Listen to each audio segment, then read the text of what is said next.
Hello, everybody. Yes, I am back once again with another session of me just kind of rambling in front of a camera to anyone who will listen. Yeah, I know. I'm trying to kind of make up for these as the year is kind of coming to a close, and again, time to talk about the other franchise that I not only grew up with, but also I kind of had to wait a little bit because they were kind of undergoing some updates and stuff to like the recent to their recent offering, so to speak. In some ways, they actually are still undergoing updates, but a lot of the major stuff has kind of been out for right now. So it is finally high time to talk about Pokemon, a franchise that has been very near and dear to my heart. Especially in spite of a lot of its more recent missteps the past few years, unfortunately. But that is something that we will go into in due time. But for now, I would like to kind of start, as I try to start anyway, with kind of how I got into it. And I got into Pokemon, as it was released in the West in the late 90s. So it wasn't too long after I just gotten my Game Boy Pocket and a few other Game Boy games. And I had a pretty decent collection. Obviously not the kind of collection that, many people considerably older than me would have. But it was definitely enough to kind of, keep me occupied. And then Pokemon came out. Now, I am trying to kind of remember the best on how I first kind of got exposed to it. I don't think it was the games. I think it was the anime that I think got me into it. And I think at around that time, some other places like toy stores as well as fast food companies were kind of having cross promotions to it, because this was around the time that Pokemon Fever was kind of building up, and I jumped in right as around the time that it kind of exploded into a huge media phenomenon. And if it wasn't like, Speed Racer, Astro Boy, Dragon Ball Z, or Sailor Moon that got you into anime, it was generally Pokemon that got a lot of people into anime, or, the Japanese style of animation. Which, of course, as we were kids, we couldn't tell the difference,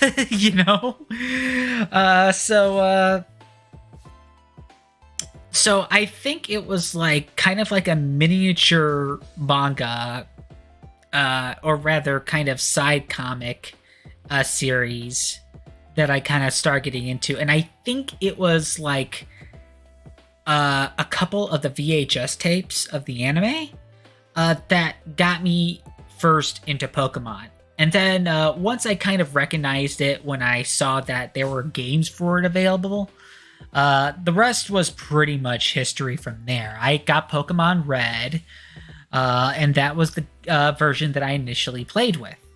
Now, because I went to a small private school and not too many people were into video games, a lot of people were aware of Pokemon and maybe even watched the show, but not too many people got into the games as much. I didn't take advantage of kind of, the link cable that was kind of a main feature at the time, where you could trade Pokemon between one Game Boy to another. So I generally, played by myself, getting whatever Pokemon that I could. But yeah, it's like, if it wasn't like, Disney related material, it was pretty much just all Pokemon, constantly watching, the VHS tapes, constantly, playing the games. It started with Red, then it eventually became Yellow, then Gold, Silver, and Crystal. And, I also collected, the trading cards of the trading card game. And I had no idea how to actually play the game. Well, I mean, thanks to Pokemon, the trading card game live app that is now available on, smart devices, which, I mean, I'm not as well versed into that as I am with Yu-Gi-Oh! But yeah, back then I had absolutely no idea kind of how you were actually supposed to play the game, even though it came with an instruction booklet that kind of went into details into how to play the game. Again, I never really had anyone to play with, so I never really had any way to properly practice as the game intended. But yeah, the game I played, the main series games, and even quite a number of side games, I played a lot of when I was a kid. Even when I kind of was getting more, Game Boy games and Game Boy Color games, I always kind of went back to Pokemon.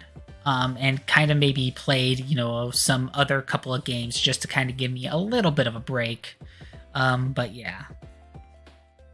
And my sister was also pretty interested into it, even though she kind of had less of an idea of what was going on, as opposed to, kind of what I did. But, she knew that I liked it, and she thought that Pikachu was really cute, and therefore she liked it too, And I mean, to be fair, back, that's all you really needed. But of course, back then, I was kind of,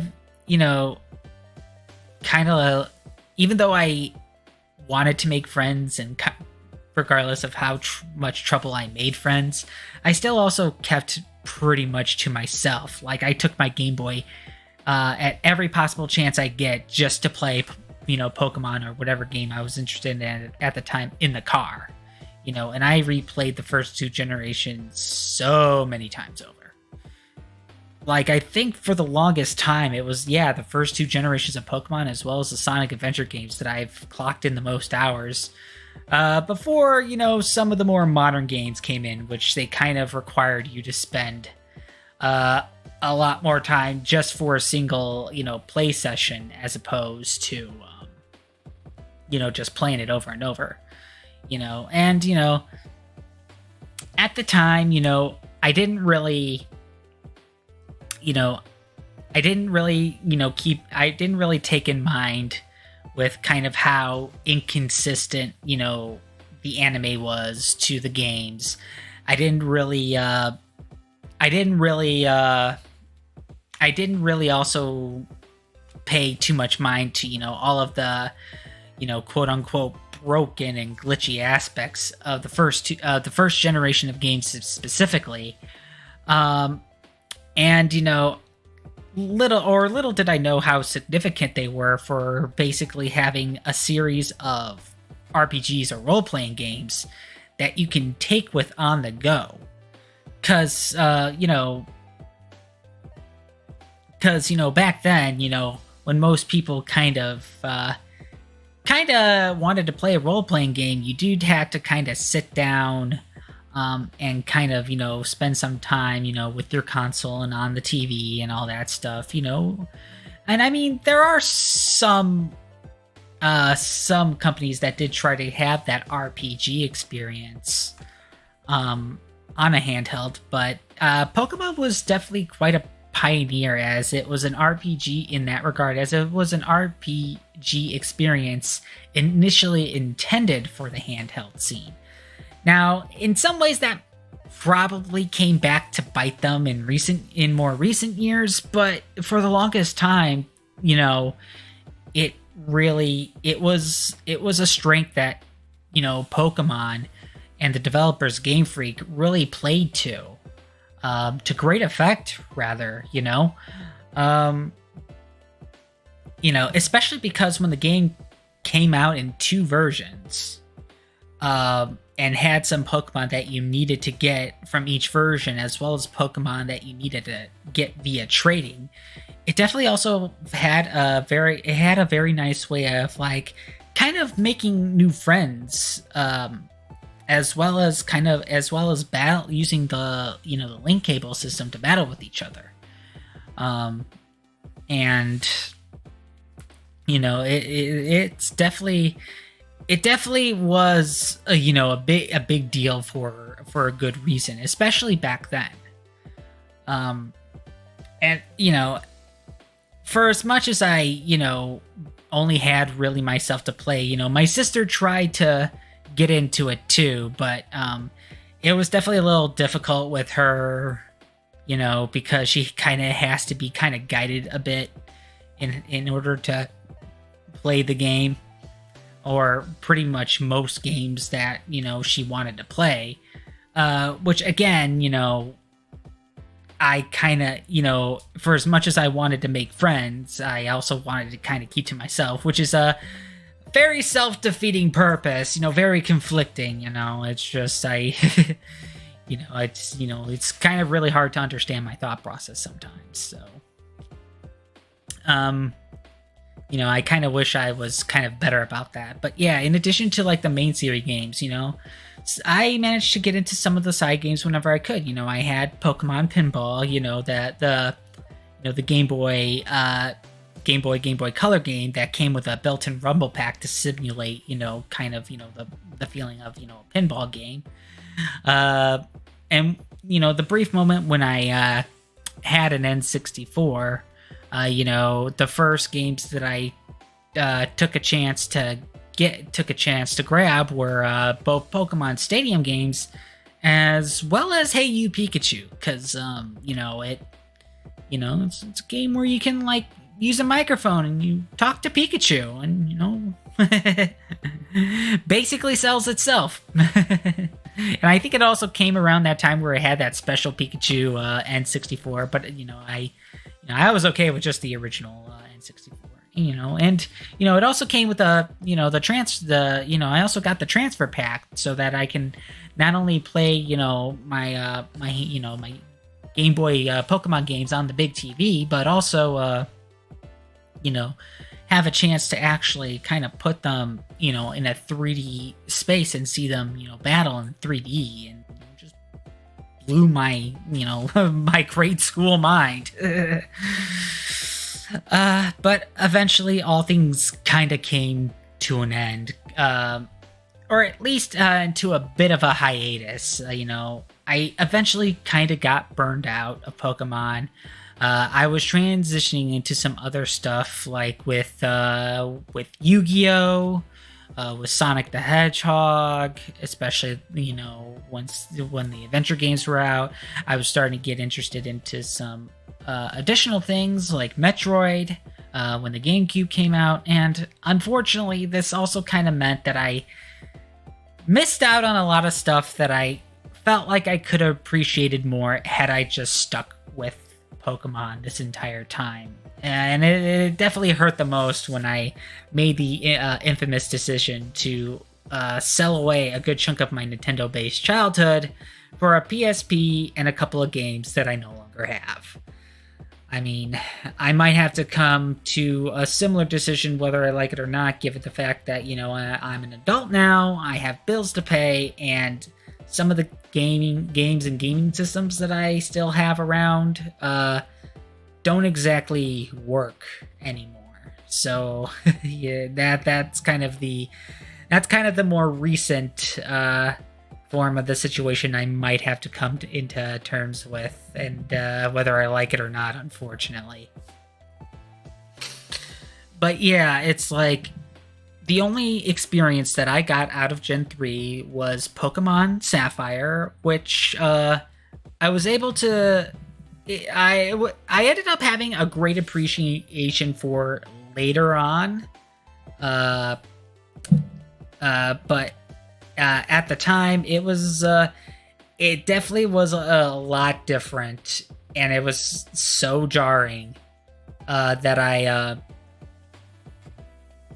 didn't necessarily know what to make with it. And I think it kind of further exemplified how burnt out I was with the franchise. I stopped watching the anime as when I also got around to that point, and I never really picked the anime back up. I picked the games back up, but never really so much the anime. I've been meaning to do that as part of my bucket list, but unfortunately, the biggest reason why I haven't done that or have gotten back to any anime, for that matter, because I did used to follow quite a few shonen series, throughout middle school, high school, and college. And unfortunately, a couple of years after college, I kind of dropped anime and watching anime, and haven't really looked back on that much either. Is time, and there might also, depending on what the necessary means for me to do so, might have to have some sort of monetary cost involved, and I'm not really sure about that. I know the YouTube channel has a variety of those anime shorts, which I should catch up at some point, because it won't be as excruciating of a backlog, but it would. But that's also besides the point. And there's also that really cool stop motion series on Netflix that I hope to catch at some point, which I think is next week, Pokemon Concierge. But kind of back to kind of what I kind of missed as far as my hiatus for the series is concerned. I missed out on Emerald, which was the definitive third title, like Yellow and Crystal. To their respective games. I missed out on Generation 4 pretty much completely, and I was lucky enough to get Platinum and Soul Silver used.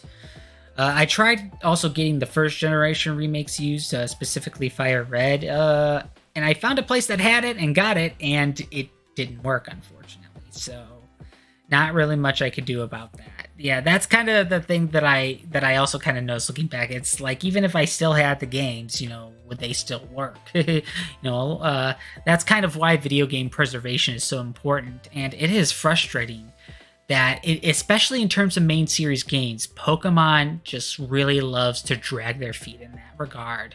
And I know it's a tall task, especially trying to make sure that you have at least kind of the the trading functions intact, and they were able to do it when they re-released the games on the 3DS eShop for both the first and second generations. But for one thing, the 3DS is also shut down, and the other thing is that I'm kind of having a similar situation where my 3DS is dying, and it's getting to the point where I don't even know if I could play digital titles anymore. And who knows how long it'll be before I'm able to play it, outright, But yeah, my sister did get a DS, and I think as I was kind of considering going back into Nintendo, I did take the opportunity to try a few games that she had on there. And I also got Pokemon Platinum and Soul Silver for myself to try it out on that, because she wasn't using it. I might as well. It then led to near the end of my time as an undergrad in college to go out and get a 3DS. And then I was able to kind of restart my Pokemon journey proper. I think, in addition to Super Mario 64 DS, Pokemon White and Black 2 were the only games that I got new for the Nintendo DS. Everything else I had to get used.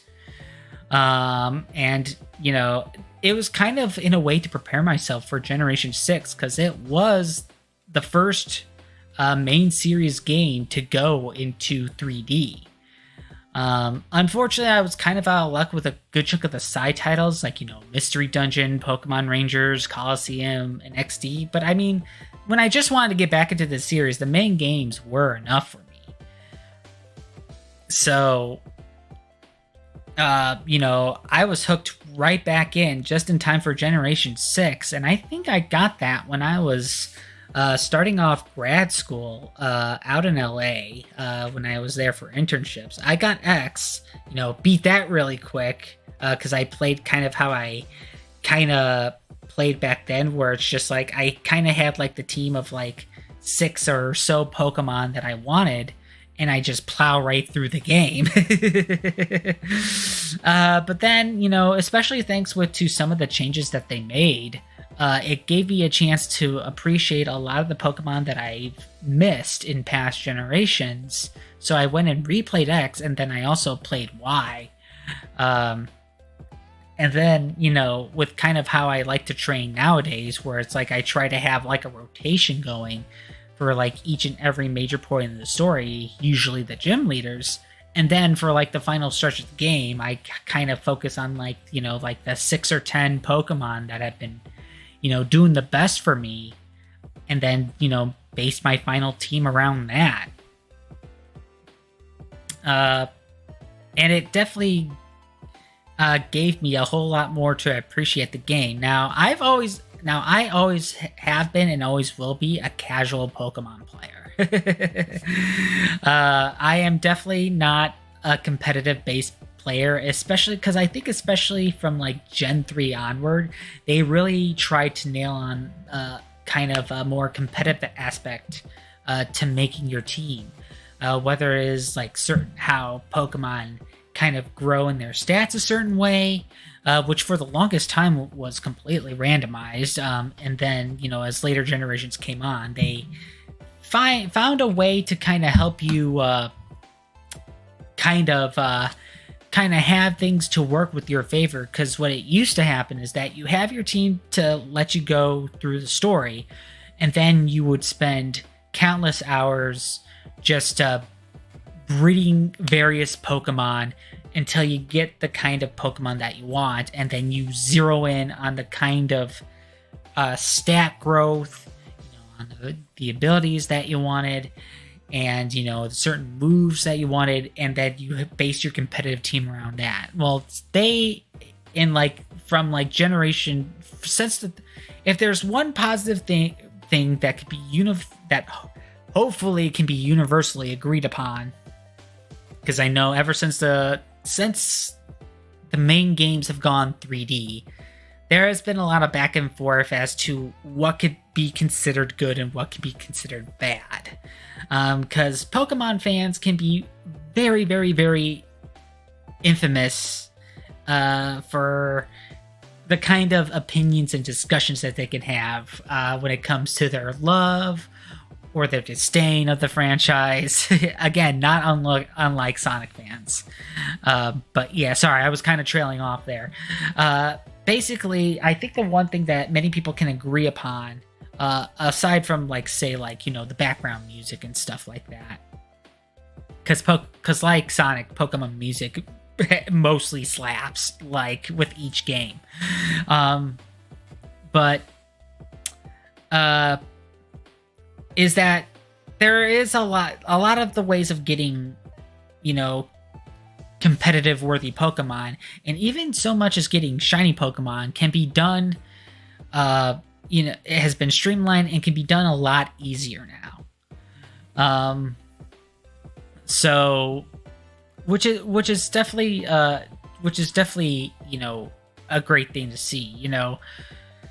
I mean, Pokemon always has its people can always argue, what's the best generation, what generation is good, what generation is bad. And when you hear people bring up generations of Pokemon, it's usually the set of games that are released within the time period. Usually when a new main series, dual release game is out with a new set of Pokemon, that's considered a new generation. Not really too different from, say, new generation of consoles or something like that. I started from Generation 1, or more specifically, how the Western audiences receive Generation 1, because Japan originally got the games in 1996, and the versions were even more buggy than how the West knew their version of Generation 1. So Game Freak released a third version that had less bugs, less in comparison, as well as just, updated sprites and everything. And it was based off of that version that we got our two versions of the game. And then there was also another version released on that with better sprite work and had closer ties to the anime. And then from there, we had Generation 2, which did a huge bunch of, cleanup, bug fixes, and also gave us a bunch of new Pokemon. And then a third version was made from there. And then I think Generation 3, they had to completely make a new system to get the sort of changes that they wanted in the game. And that's kind of where a lot of people kind of got a little disconnected, because it had to essentially act as a bit of a full reset, where they had to focus on mostly of the new Pokemon and some of the returning Pokemon that were able to come back. Thankfully, they did release a remade version of the first generation of Pokemon in the third generation's engine, and then when they did the fourth generation for the DS to follow up on that, they did their third release game, as well as a remake of the second generation. So in a way, throughout these new games, you can kind of experience kind of Pokemon anew. And then when they did the fifth generation of Pokemon, you had to only get the new Pokemon until post game, which really set a whole lot of people off. Of course, nowadays people see Generation 5 as the gold standard and wondering, what will it take Game Freak to make a game as good as Generation 5 again? Which, it's always a weird thing. Pokemon fans will always completely dunk on a new game once it's out. And then, one or two generations later, it's like, I don't know what you're talking about. I always saw it as good. And I'm just like, really now? And again, it's a lot of similar beats with Sonic fans.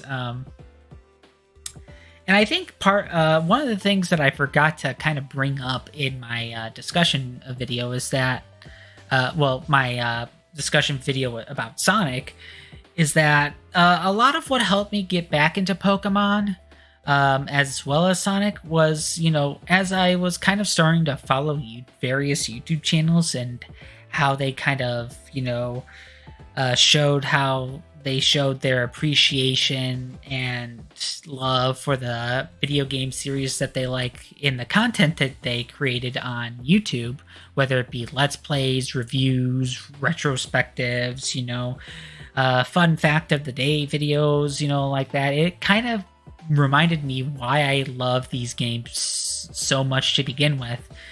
And kind of pondering how and why I stopped losing interest in them, I mean, looking back, it was a little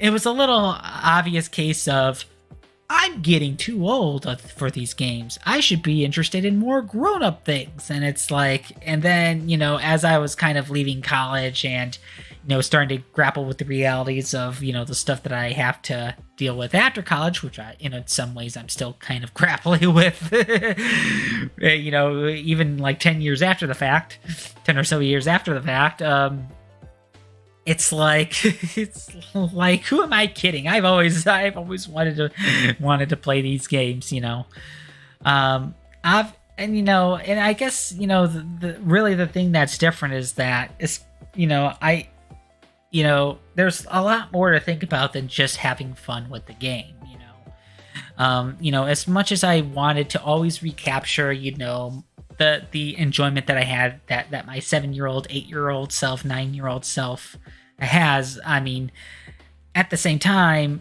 as someone who also hopes to create his own, his own creative content, there are certain aspects that, you can't help but see. And especially if it's from a place especially if it's coming from a place that you want to do better, that know that it can do better, you can't help but think, all these sort of critiques and, all these sorts of flaws and, especially when you get into discussions and then you quickly regret being in such discussion because all of a sudden there's a lot of back and forth and there's always a risk of it being heated and, people just really suck. Yeah. Because, yeah, I mean,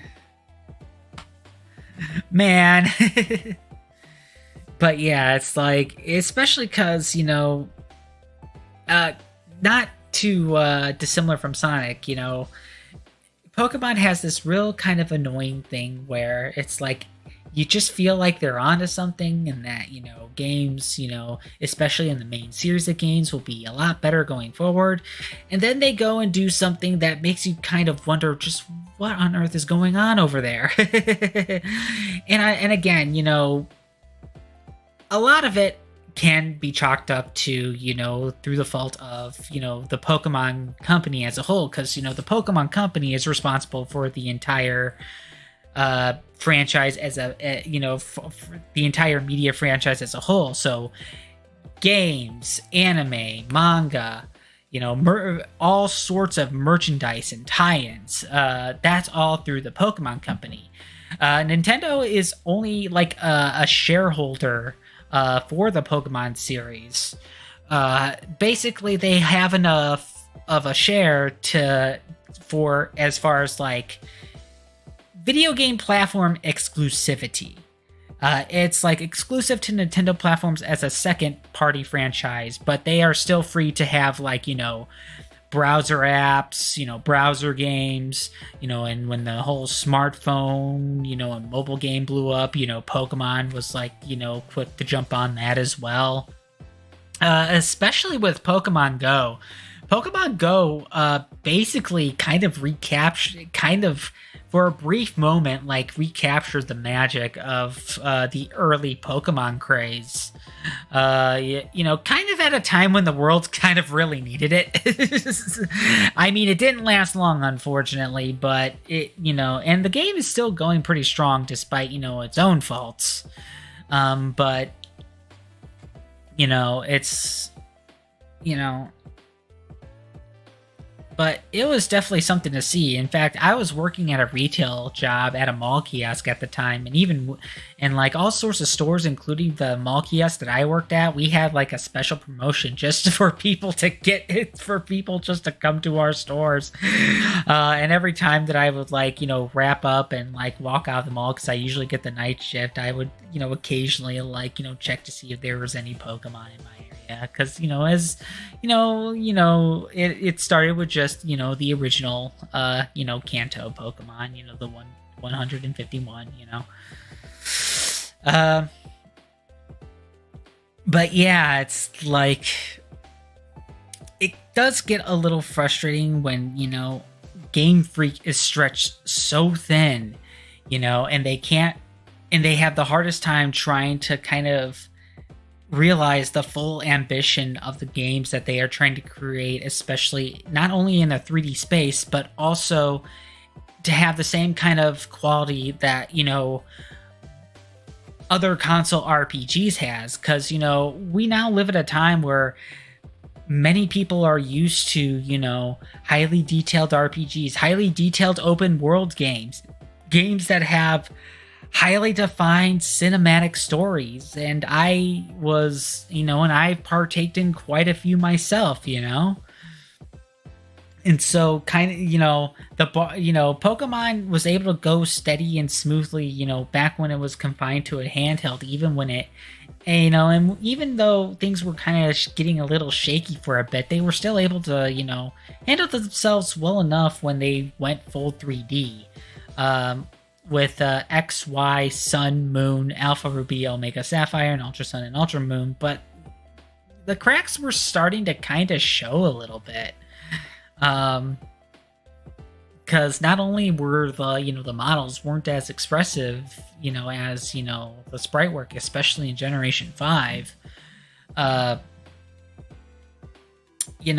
they were kind of fumbling a little bit, whether it be that the game couldn't run as smoothly as it had at games past. They were they always kind of had a little bit of an infamous streak as far as like they would introduce something really cool, and then in like the next game or two they take it out and try to introduce something that may or may not be as well liked, But yeah, starting with Generation 6 and onward, they were doing that more frequently, and it's like, guys, what are you doing? Stop. We like this old thing. Can't you have this? Can you let us have this old thing too? It's like, nope. But you know, things really kind of started to come to a head when games started to go on the Switch. As whereas, like, where all of these other franchises were just getting like renewed vigor, and as well as games that we didn't think that would work so well on the Switch, work incredibly well, and Nintendo was getting new life themselves after a very difficult time with the Wii U, and for a while for the 3DS for a while too, but that managed to bounce back a little bit. And the Switch was like firing on all cylinders, and then Pokemon comes along and just was kind of struggling out of the gate. I mean, they did have a somewhat decent start with the Let's Go games. I got the games, and I was even able to get the Pokeball accessory, which was pretty cool. But it's like, yeah, starting with Generation 8 onward, they have just been struggling so much, again, not unlike say Sonic kind of did when he had to make transition to his next greatest phase, and they haven't really recovered much since then, which is very telling, because even to this very day, Pokemon is still one of the most profitable media franchises in the world. Like we're talking to the point where they could stand shoulder to shoulder with Disney. Just Pokemon all on its own. And it honestly is very, very baffling to see how and why they are having the hardest time, especially because a lot of what they base, like, all of their merchandise, all of their anime shows and card games and and stuff is centered around games made by the same studio that has always been making them, and they have been doing well for the longest time, and all of a sudden they just can't seem to do that anymore. And then after kind of after the fact, this was kind of after the most recent game, Scarlet and Violet, came out. And people were still kind of wondering what the heck was going on over there. People started kind of digging into for like any sort of explanation. And as it turns out, from, the kind of, it kind of is tied back to kind of how crunched the development cycle is for the Pokemon series as a whole. People kind of really started noticing it, like, once they were done with, like, Ultra Sun and Ultra Moon, which was already kind of a little not as well received as Sun and Moon, because at the time Sun and Moon was like universally praised for being like a breath of fresh air to this that the series desperately needed, because for as cool as being the first games into 3D, X and Y did feel, and in a lot of ways still feel, pretty kind of stale. It definitely was a lot more style over substance with X and Y, and I think the only thing that really saved that generation was the Gen 3 remakes that everybody wanted to see finally came out, and they ended up being really, really good, and then, they tried to tread the same water again with Ultra Sun and Ultra Moon, and people were like, I don't know, a lot of the new stuff that they introduced was pretty cool, but this wasn't really it, Chief. You know what I'm saying? So yeah, it definitely felt like that could have been the first game that they could have done the kind of the expansion for like all the newer content, and just kept the original Sun and Moon game as a base. They would eventually end up doing that anyway with Sword and Shield and Scarlet and Violet. But I'm saying that, especially since the 3DS, was able to handle DLC. Obviously, you can't get DLC for the games anymore because, the eShop is closed. But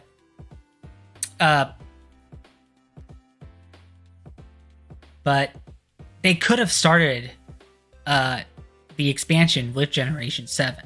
And I feel like because they didn't do it that way, that's kind of where things really started to take a tumble, you know.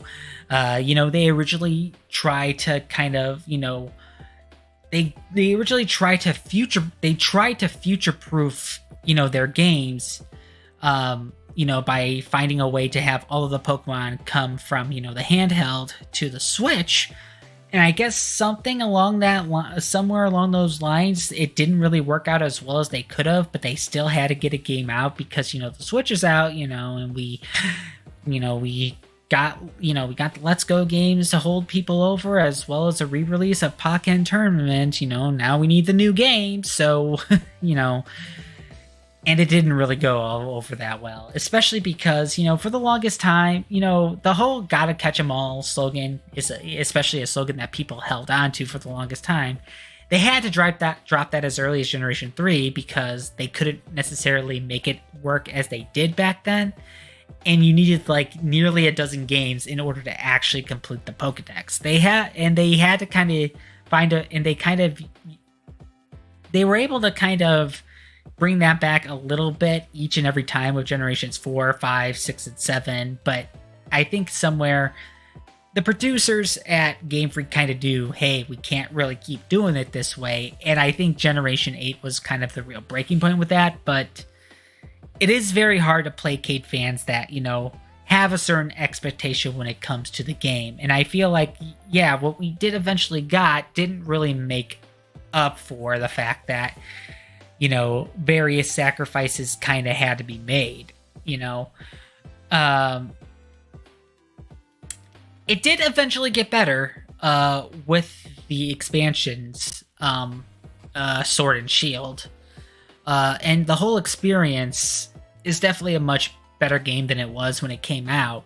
But it's a very hard sell to get people to, stand by a game throughout the expansions, especially since they are still being released as two separate games, when the base experience didn't really hold up as much as they were kind of hoping to. Whereas I think Scarlet and Violet kind of had the opposite problem. Problems with that game aside, the base game did have enough to hold people over, but then the expansion, I feel like the expansion content for that game kind of fell a little flat. And unfortunately, that was a game that kind of needed the expansion content to make up for the kind of flaws that game had. But yeah, instead of kind of taking a break to kind of see what they could do to kind of further ensure greater quality control going forward, they just kept releasing stuff year after year after year. In some cases, like 2 games each year, and it's like there is no way that could be sustainable in any capacity whatsoever. Like, especially because it's already a series that could have so much in the way of side games, like Detective Pikachu, new Pokemon Snap, a remake of, the first Mystery Dungeon game.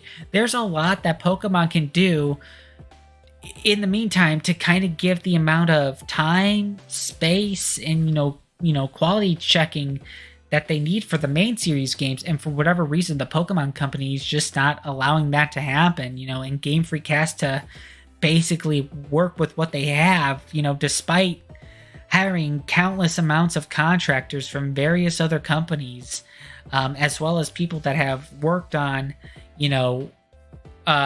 various projects for them in the past that have done pretty well. I think for like Sword, Shield, Legends Arceus, and Scarlet and Violet, they had people coming in from those that worked on Coliseum, those worked on XD, people that worked with Monolith Soft, with Atlas, with Bandai Namco. They had people that could put in the work, that had the experience to make a quality product and a good experience for the player, but for whatever reason, the heads that are in charge of like, you know, the whole big shebang that are trying to kind of still keep things set to a very strict timeline so that they can constantly roll out, you know, the new anime show, the new cards, the new merchandise, like, stuffed animals, clothing, and all sorts of that stuff. And it's just like, no, at some point that's just not going to work anymore. And I feel like with Scarlet and Violet, that's just it's like the biggest sign that it's like things cannot work the way that they always have been, especially since now Game Freak is creating games for a console that, while it is true that it can be a handheld, it's still a console at the end of the day. It is very telling that Pokemon is one of the most profitable franchises in the world, and yet as far as the games that it's based on, I think the only one that has been mostly universally praised as a genuine good game is Legend Arceus, which is basically a game set back into like kind of like, older times for a region, which came out at the same time as, the Generation 4 remakes, which were unlike the first three remakes. It was clearly the path of least resistance. It was basically like a 3D chibi filter on the original Diamond and Pearl, and they called it a day.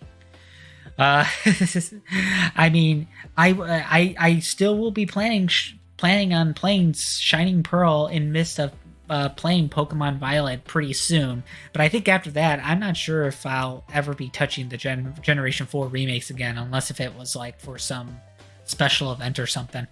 Because yeah, it's like I did beat Brilliant Diamond, but I have no reason to go back to Brilliant Diamond.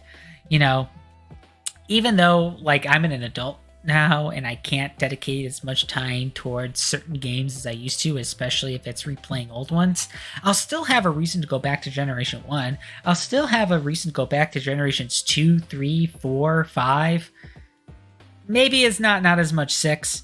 But it has been a while, so maybe even 6, and 7 and 8, and I'm looking forward to starting, my adventures in Paldea anew, with, Violet, because I've only been playing Scarlet this whole time, but yeah, it's just, and it also doesn't help that, a lot of the stuff that Pokemon can be doing to improve, other franchises have long been doing it, whether it's, Final Fantasy, Persona, Xenoblade Chronicles, like I honestly, the Tales of series, there are a lot of things that Pokemon could do, to make things fresh, make things new, make sure things are polished before they are released, and they just aren't doing it, and they have like very little reason to not continue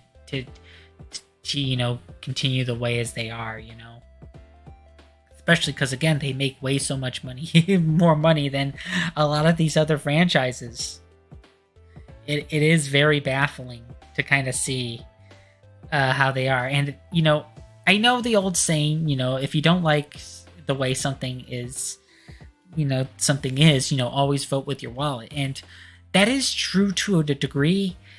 But the part that kind of makes that a little bit harder to implement compared to others is that, while a lot of people that are still fans of the franchise, they can always vote with their wallet, but every generation is someone's first, and Pokemon is a generation that is initially geared towards kids. The only way that Pokemon would have to completely do things a full stop, like not the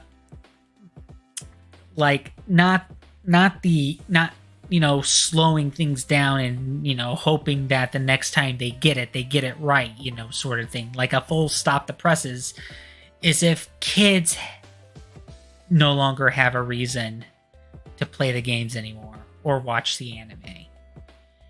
And as I kind of mentioned before, when I kind of started this discussion, when I was a kid, I didn't really pay much mind to, how broken the game mechanics were, how glitchy the game can be in areas, how poorly various aspects of the game have aged.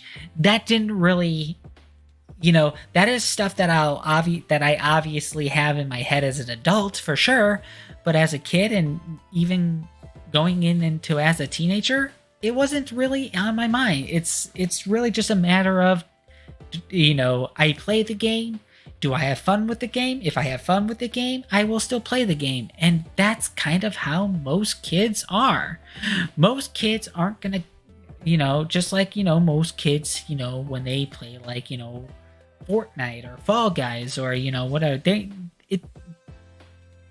it doesn't really, or Minecraft, there's just something, it's something that they can't necessarily explain, but if a game is fun and if they keep having fun, they will keep playing the game. And especially because Pokemon is still such a universally recognized name, especially if parents didn't grow up with the series, it's still something that parents can see this as something that they could still comfortably get for their kids. And, they can have a safe bet that their kids will like it because it's such a very approachable franchise for all ages. Now, granted, when it comes to the fan base, there are certain ways that the fan base takes the franchise that are certainly not for all ages. That's kind of the other thing, again, like with Sonic and with quite a number of franchises made for everyone. Those are always the kind of times where I'm just like, I kind of wish I didn't see this or I didn't hear about this. You're really killing my childhood. Please stop. It's like, it's bad enough of my innocence is, decayed away and is never coming back. Now you have to kind of show this crap, that sort of thing. But, it's, given how people are in the modern day and given how, how the internet just is, there's only really so much that I can say regarding this, be it Pokemon or a lot of other stuff outside of Pokemon.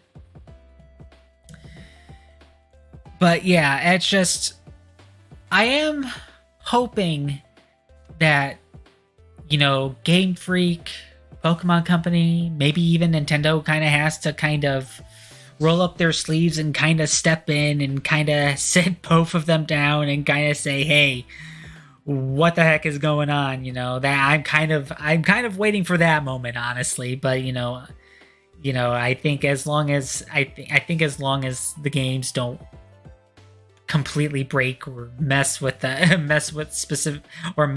stuff going on with their console platform of choice itself, I don't think there's as much. I don't think there's really as much as Nintendo could do as people would hope, as opposed to say something like Mario, Zelda, Metroid, Kirby, F-Zero, Pikmin, those franchises. Because Pokemon is technically a second-party franchise, not a first-party franchise. People tend to kind of forget that. But yeah, it's like, in spite of it all, I do still hope that sooner rather than later, they can right this ship around and have it stay on the right course. Because, we thought that the ship was was on the right course in Generation 7. Did not turn out to be this way. We thought that it righted itself again with Pokemon Legends Arceus. It did not turn out that way.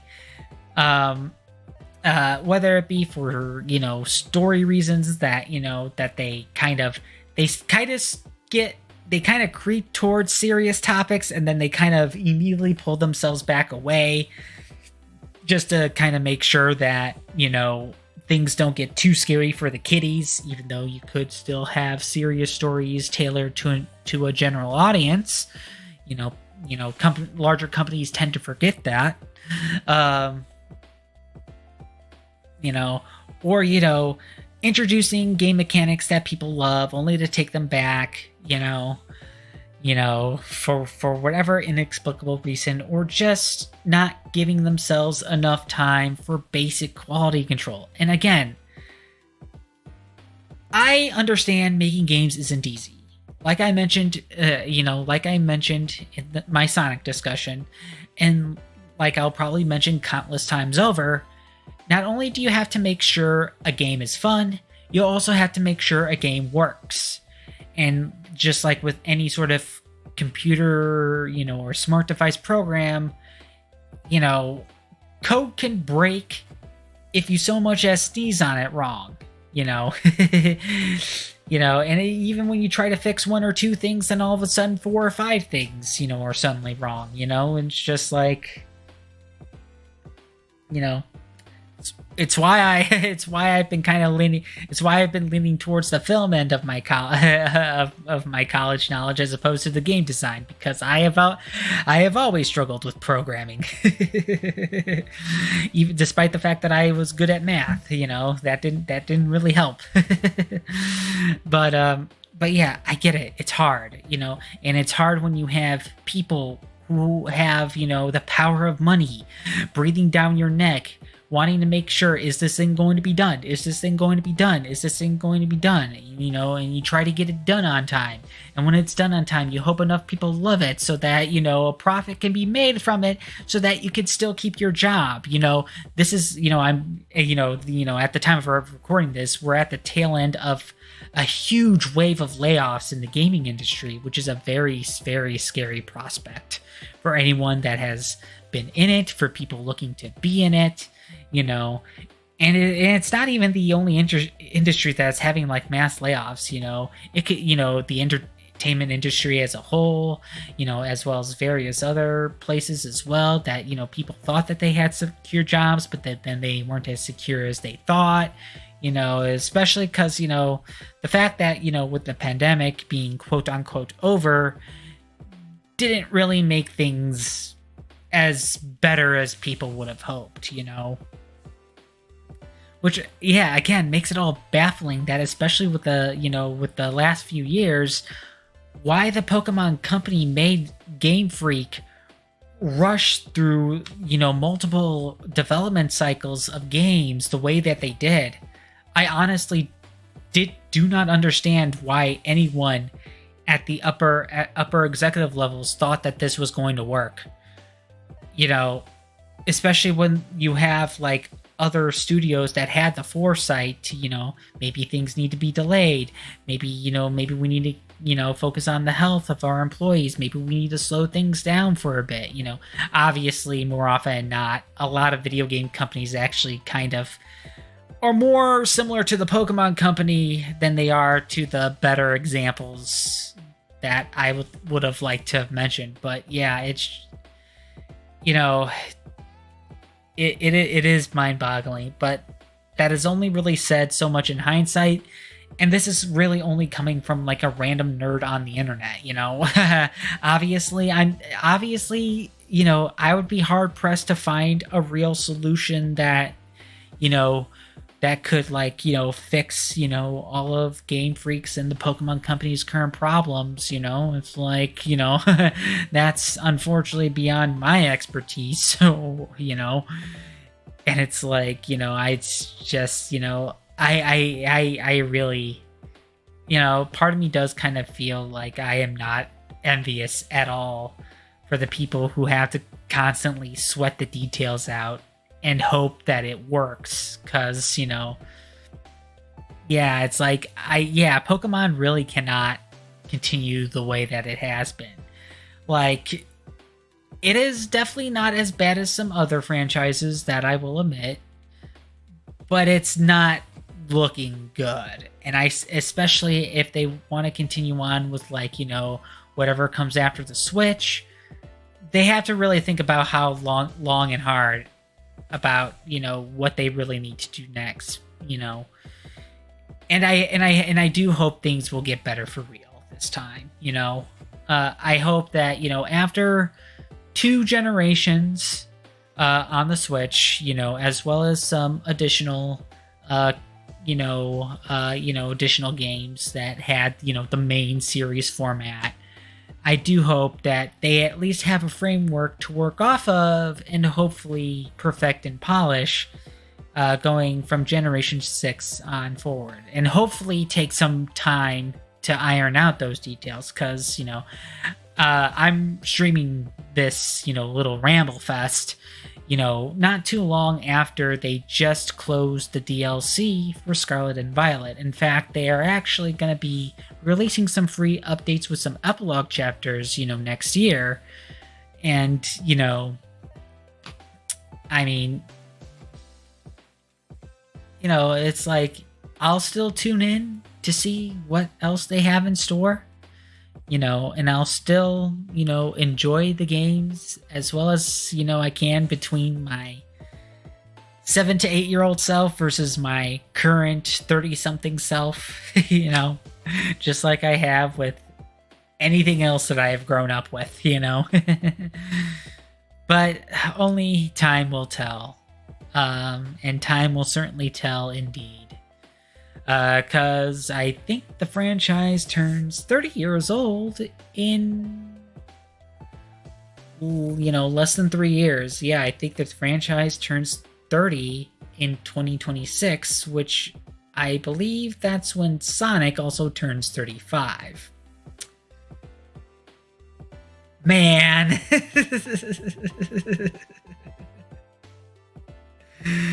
And Mario turns 40, like in 2 years too, so it's just like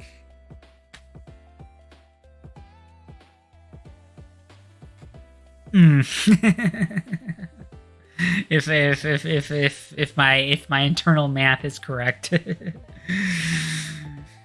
But until then, I'll just be trying to be my own way of being the very best like no one ever was.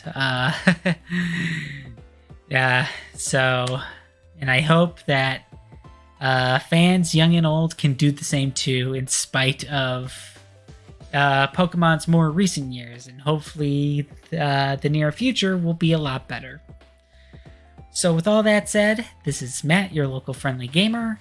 I hope to see you soon with another discussion video. Probably won't be until sometime next year, and that's not including like the yearly transitional update that I've been kind of doing. As far as actual streams are concerned, the ones where I, play games, I'll try to have a few in store before the year's end, including the promised full 96 course marathon in 200cc in Mario Kart 8 Deluxe for Extra Life. But for tonight, I am also hoping to play some Suika game. So if you just give me a few minutes, I will do my best to transition over from this particular setup that I got right now to the one where you actually see a game getting played. And hopefully I will be broadcasting you live again later tonight. So with all that said, I will see you later, and take care.